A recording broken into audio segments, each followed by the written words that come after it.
Welcome to the world's smallest laundry room, but it's going to be amazing. We are in the city right now in a kind of a loft industrial space. So the loft has what lots of places have, which is a kind of room/closet that is meant to be the utility room. The square footage is probably 5 feet deep by 5 feet wide. It's basically my wingspan by my wingspan. So I'm just about 5'3", so it's roughly that size. So it's not a big space.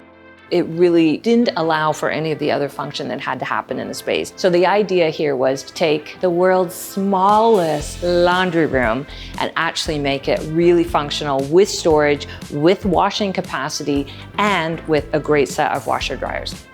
The game changer in this space was 100% the LG wash tower, because it is, first of all, stacked, but it's stacked as one unit. It's a little less wide and it's a little less tall and it's not cumbersome. So we were able to use exactly that size and put in a piece of furniture that opens and stores. So we really doubled the space that was in here. So without the wash tower, we couldn't have completed everything else.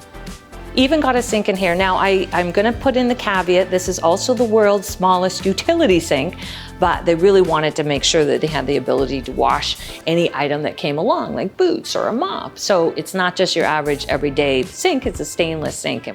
Added new shelves over top of the sink because, well, the old shelves were just not cutting it.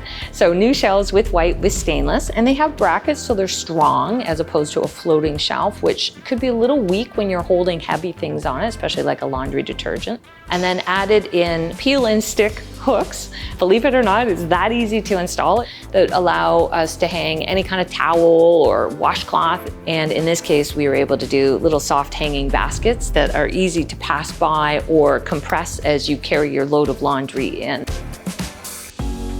The other thing we did was kept the floor, and the floor is a great vinyl, so it works perfectly, but we did paint the walls a really, really pale icy blue. I prefer a lighter color in the laundry room and a cooler color because cool colors tend to recede. And when you're dealing with a small space, we're trying to grab as much of that visual widening as we can, and you tend to get that really well off of light, cool colors.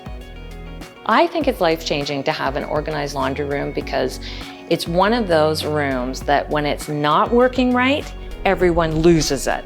But when it's working right, no one pays attention.